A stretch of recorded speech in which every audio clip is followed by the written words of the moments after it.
अस्सलाम वालेकुम रहमतुल्लाहि व बरकातुहू। IBD इन्फ्लेमेटरी बाउल डिजीज यानी कि पेट में सोजशी अमराज। पेट में पाई जाने वाली आंतें दो अक़साम की होती हैं।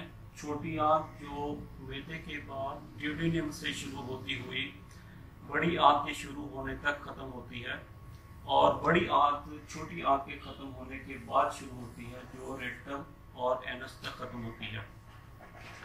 इन आंतों की सोजश के अमराज को IBD इन्फ्लेमेटरी बाउल डिजीज कहा जाता है।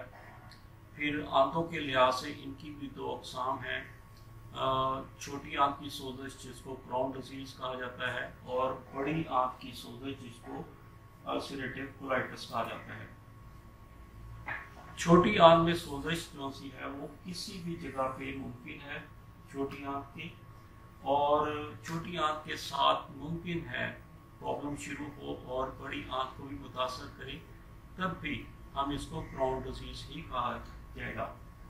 फिर छोटी आंत में अगर सोजश हो जाए तो क्या अलामत ज़ाहिर होंगी?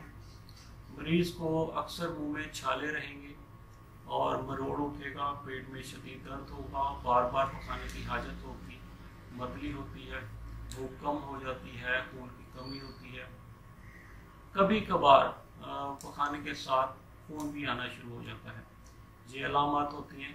फिर बड़ी आंत में अगर सोजश हो जाए जिसको अल्सरेटिव कोलाइटिस कहा जाता है, बड़ी आंत में सोजश सिकम किसी भी जगह पे मुमकिन है, राइट साइड से अपर साइड या डाउन लेफ्ट साइड पे और रेक्टम तक किसी भी जगह पे अगर सोजश हो जाए तो उसको अल्सरेटिव कोलाइटिस कहा जाता है। और ये सोजश, ज़ख़म और छाले एक ही चीज़ है। आमतौर पे सोजश ही कहा जाता है, लेकिन इसमें ज़ख़म भी होना मुमकिन है, छाले होना भी मुमकिन है। ऐसी सूरत में मरीज़ की क्या सूरत हाल होगी, क्या अलामत होगी?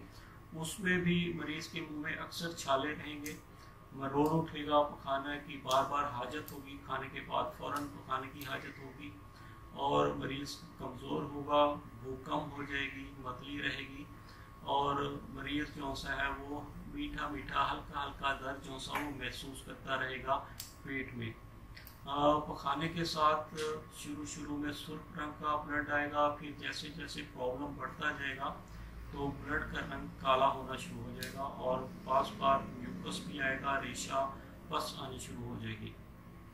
ऐसी हालत में मरीज़ को बुखार शुरू हो जाएगा, बुखार की शिद्दत बढ़ेगी, कम होगी।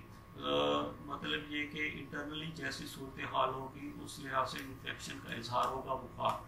अब ये जो सी अलामत होंगी, क्लिनिकली डॉक्टर समझ जाता है कि इस मरीज़ को आंतों की सोजश का मसला है।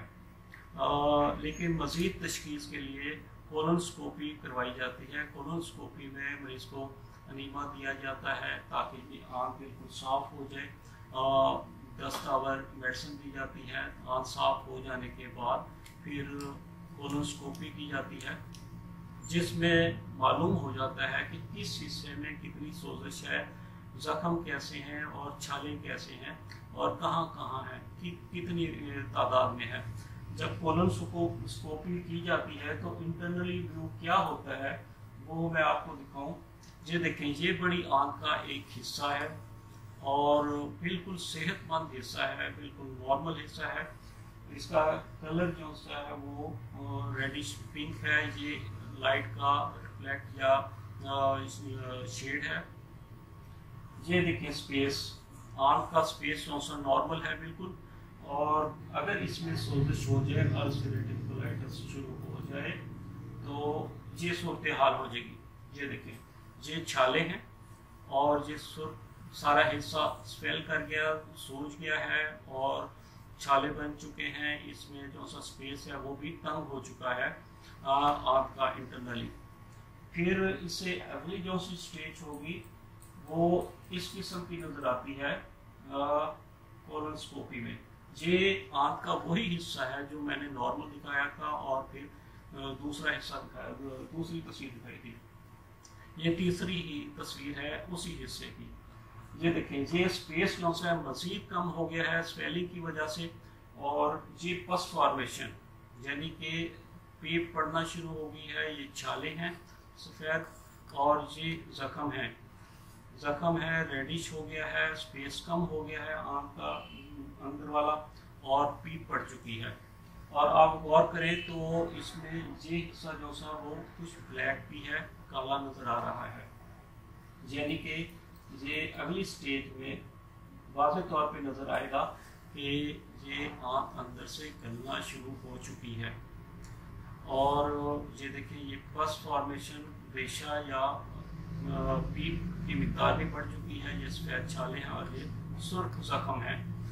ये सूरत हाल होती है। इस सूरत हाल में मरीज़ को जो खाना आएगा उसमें सुर्ख खून भी होगा और काला खून भी शामिल होगा, और खासकर रेशा पीप भी आती है और म्यूकस रेशा वगैरह भी आता है।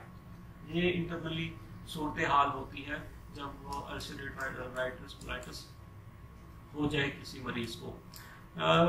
वजूहात क्या हैं आंतों की सोजश की वजूहात क्या है? सबसे पहले मरूसी वजह, जेनेटिकली नस्ल ब नस्ल ये प्रॉब्लम चलता है और शिफ्ट होता है। फिर बैक्टीरियल वायरल इन्फेक्शन जो सी है उसकी वजह से हो जाता है फूड एलर्जी, कोई जो सी खुराक है वो एलर्जी करती हो और डिफेंस सिस्टम एक्टिव हो, उसकी वजह से प्रॉब्लम हो जाता है। मुसलसल हाजमे की खराबी, तजाबियत रहना, और उसका गलत दवाइयों से, तेज़ दवाइयों से इलाज किया जाए तब भी सोजिश होना मुमकिन है आंतों में। ज़हनी कैफियत जो सी है वो बहुत ज़्यादा असरअंदाज होती हैं इन प्रॉब्लम पे। टेंशन, डिप्रेशन, स्ट्रेस और डर, खौफ जो सा है उसकी वजह से भी आंतों की सोजिश हो जाती है। पेप्टिक अल्सर की वीडियो में मैंने अर्ज किया था कि मैदे का अल्सर ज़हनी कैफियत की वजह से भी पैदा होता है। अक्सर ये भी देखा गया है कि कोल्ड ड्रिंक ज़्यादा पीने की वजह से, तम्बाकू नोशी, गुटखा, अल्कोहल, पान, छालिया, बर्गर, बाहर की गैर मियारी और गैर मतवाज़न खुराक, इन चीज़ों से भी आंतों की सोजिश हो जाती है। मिर्च मसाला बहुत खाना ये भी नुकसानदेह है। जो भैंसों को दूध बढ़ाने के लिए इंजेक्शन लगाया जाता है, अगर उसका असरात जो से हैं दूध में भी आ जाते हैं, जिसकी वजह से दूध इस्तेमाल करने से ये प्रॉब्लम आंतों का हो सकता है। कैल्शियम कार्बोनेट एक केमिकल है जो फलों को पकाने के लिए, आम या केले को पकाने के लिए इस्तेमाल किया जाता है। अगर फल को अच्छी तरह धोया या साफ ना किया जाए तो उसकी मिकदार अगर आंतों में चली जाए तो छाले और जख्म बनने का खदशा होता है। क़ुव्वत मुदाफ़ियत कम हो जाए किसी मरीज़ की, किसी आदमी की, फ़र्द की, तो तब भी ये अल्सर के शिकायत, सोजिश की शिकायत हो जाती है आंतों में। ये अक़साम, अलामात, अंदरूनी हालत और वजूहात थी। और अब मैं परहेज़ से पहले इलाज के बारे में अर्ज़ करूँ कि अल्लाह के फजल से IBD प्रॉब्लम्स यानी क्रोन डिजीज़ और कोलाइटिस होम्योपैथिक इलाज से बिल्कुल ठीक हो जाते हैं। मरीज़ की ज़हनी कैफियत, माहौल, आदत और इनफरादी तबीयत, मजाज को मद्देनज़र रखते हुए इलाज किया जाता है और मरीज़ बिल्कुल ठीक हो जाता है। हर मरीज़ में ठीक होने का टाइम पीरियड मुख्तलिफ होता है, डिपेंड करता है उसकी कंडीशन पे, सूरत हाल पे, उसकी अलामात पे, उसकी उम्र पे, उसके माहौल, उसके खाने पीने की आदत पे, उसकी ज़हनी कैफियत पे। ज़हनी कैफियत को मद्देनज़र रखते हुए भी इलाज किया जाता है ताकि प्रॉब्लम जो है वो ख़त्म हो जाए।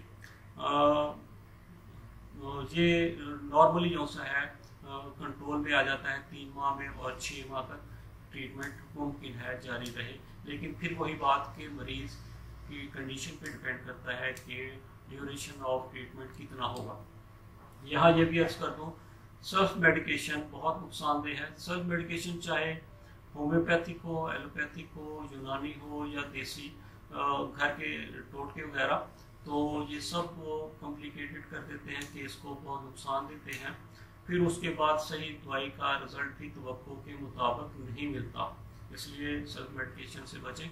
अब मैं वो खुराक का जिक्र करूँगा जो अल्सरेटिव कोलाइटिस या आंतों की सोजिश IBD में फ़ायदा देती हैं, लेकिन ये हतमी नहीं है, क्योंकि हर मरीज़ में खुराक कौन सी है, उसकी तबीयत, उसके मजाज, उसके माहौल और उसकी बीमारी के मुताबिक उसको सूट करती है।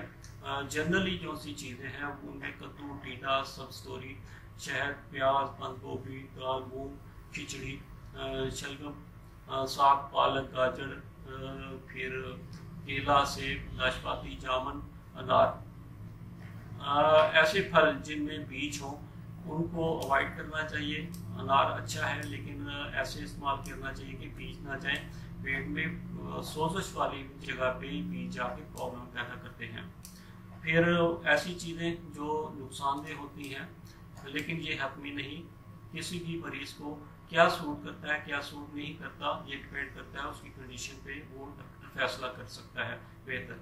लेकिन जनरली जो चीज़ें नुकसानदेह हैं उनमें दूध, टमाटर, भिंडी, अरबी, बैंगन, मिर्च मसाला, लहसुन, मटर, आम, अंगूर, अमरूद वगैरह, और ये नुकसानदेह होते हैं।